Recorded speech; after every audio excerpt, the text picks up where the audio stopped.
Hi, my name is Nick Kemp and I'm trained in NLP, hypnosis, and also I'm one of the few provocative therapy trainers and therapists on the planet.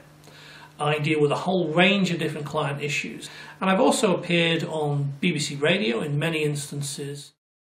The Provokative Change Works, which is Frank meets Milton Erickson in a dark wood. Man, this is sophisticated. It's how I'm incorporating other things as well. So we're really off the far side, in a nice way.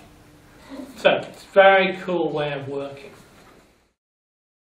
To be able to see how you use this stuff in interactions. Not just therapeutic interactions, but in any kind of interaction. Today is very much about doing stuff.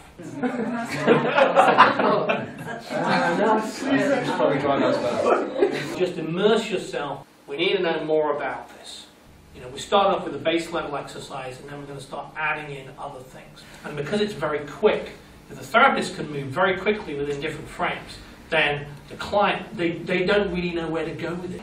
So this is the what's wrong with that exercise. And this is really keeping the client off balance. And even within 3 minutes, people were getting results. Well, that's easy. But it was just like, no! It was Homer Simpson moment. I felt like slapping myself on the head. Ah. And I go, what? Never mind. Okay, what you're about to see is a short demonstration with a client in a provocative therapy practice day, and this is to demonstrate various aspects of how the provocative therapist can elicit responses from the client. You married or single? Single. Okay, chasing any girls? Or boys? Yes and no. Both? Girls. Girls, okay, have you got any in your sights? Yeah, potentially. That's a no. No. Potentially. Yeah, theoretically. Yeah, I'm not really able to say very much because I just... Inarticulate, that's the word you want. Well, yeah, that's pretty much it. And I'm just watching and listening for any changes in his behaviour. And as soon as I spot something, I'll jump on it. Okay, that answers that. My approach to working with clients is really to help you resolve things in a practical, beneficial way so that you just feel different. I'm kind of curious to see what happens. What's the problem, Dave? And he goes, I'm depressed. Everything is going even better than my wildest imaginings. And he's going, well, this isn't like my normal therapy session. This is what you actually spend back. If you keep going on this route, then you come to that, the clouds open, the golden rays come down. It's hallelujah. This time, feel free to go a little wilder than previously. Observations, comments, notice things.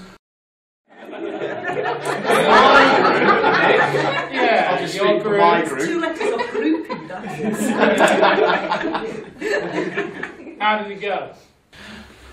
I think for me, one of the key elements of today is the idea of being able to be flexible as a therapist or whatever other role that might be. Doing those exercises where we've just been changing things very quickly really does demand a certain level of behavioural flexibility to be able to do that. Opening up massive possibilities, not just for me, but for colleagues and pupils and so on. I'm finding it very, it's like a really precious opportunity to practice. Basically you get to work with everybody in the room in a short space of time, so you have a lot of variety. They have to sort of think and move on, and yeah, and I really like that. Yeah.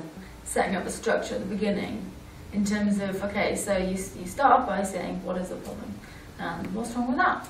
Got a lot of responses, certainly from the first evening, where from, outrage, Mr. So-and-so from Birmingham, through to, this was very insightful, the whole range. So it certainly provoked a lot of interest and thinking. I think it's got massive potential. I could almost do another one of these days now and learn a lot more by doing it again. And the most fun was really considering myself as a smouldering volcano. Did anybody ever tell you you were a small? No. No. No. No. Do you think anybody ever thought you were a smouldering volcano? I don't know, I thought of that, just like that. No? Really? Not quite like that. Yeah. So here we've taken an example of using a particular phrase. You know, did you ever consider yourself to be a smouldering volcano? Did you ever think you were? Did anybody suggest you were? Did Mr. Right suggest you were? So we're stacking up this phrase a bit like an amplification pattern, and every time, of course, she's starting to respond more and more and more. Oh, fantastic, yeah. It was good to see the process broken down so you can actually start to apply it yourself. We will take this further. Have a look at the details on the website, and I look forward to hearing from you. I've done a lot with clients with this, and I'm totally and absolutely convinced. Show me any other therapeutic approach, and you start the clock at 4 minutes, and you get any kind of reaction like that, I'd be very interested. I've never seen anything, and that includes some very well-known stuff.